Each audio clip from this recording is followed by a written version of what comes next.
Thank you. Let's bring in co-host of the weekly Rap Sheet on Fox Nation, Josh Ritter, and forensic and crime scene expert, Sheryl McCollum. Thank you both for coming on. Sheryl, I want to play some sound. This is an expert on advanced DNA sequencing. He said this.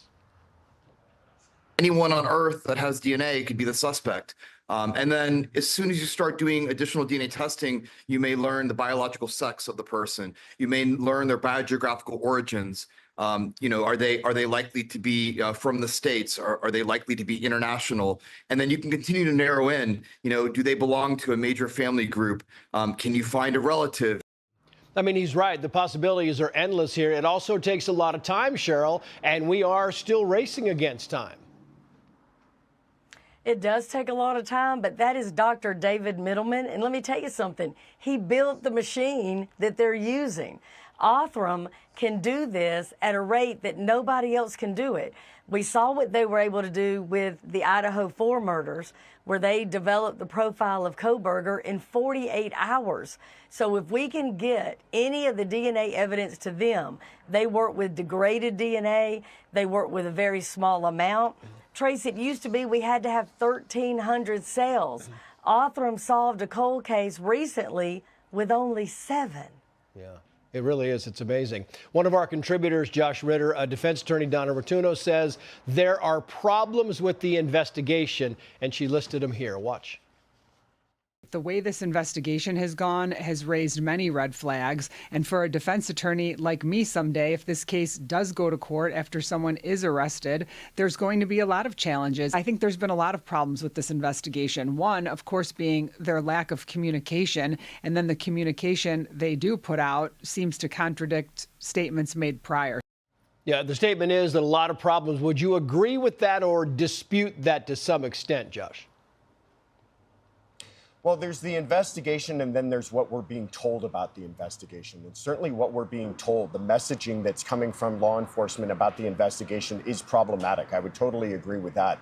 We've been receiving information that then has to be walked back. Some of that information is inaccurate. Sometimes we get a statement on one piece of information that is later disputed by the sheriff in a later statement. So if that messaging is a reflection at all about the investigation, then I would say that there's problems with the investigation. But we're hopeful that the investigation is proceeding along, normally and without these kind of problems. And it's just what we're being told where the issues lie. But in the hands of a skilled defense attorney down the road, hopefully when an apprehension is made in this case, there's going to be plenty for that person to work with.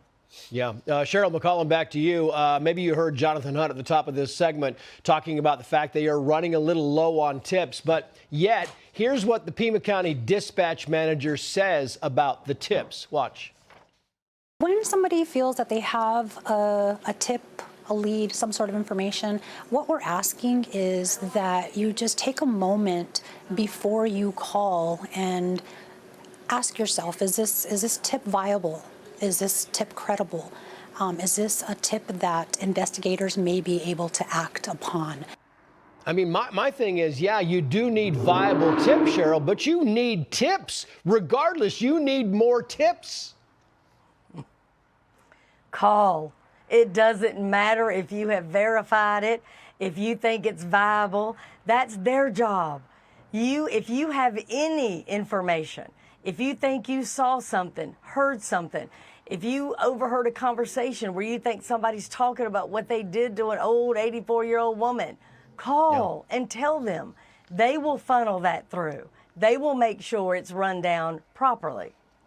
Yeah, I want to play this, kind of switching topics here for you, Josh Ritter. The brother of Virginia Guthrie on the arrest of Prince Andrew said the following here. I think we're very hopeful that this is the start of the domino effect. This is where the house of cards starts falling. And, kudos to the UK for taking the first step, for saying, you know what, we are going to arrest somebody who is held to one of the highest esteems out there, somebody who was a former prince. Yeah, and we just talked earlier about how the first, royal to be arrested in 400 years. But is this the beginning of the house of cards falling, Josh? Yeah, it's ground shaking, and the reverberations are certainly being felt. If this is the first domino, it's a huge domino. I mean, you think about a member of the royal family, title or no, being arrested in connection to this investigation. I imagine there are a lot of people very nervous. Yeah. Josh Ritter, Sheryl McCollum, thank you both. Hey, Sean Hannity here. Hey, click here to subscribe to Fox News YouTube page and catch our hottest interviews and most compelling analysis. You will not get it anywhere else.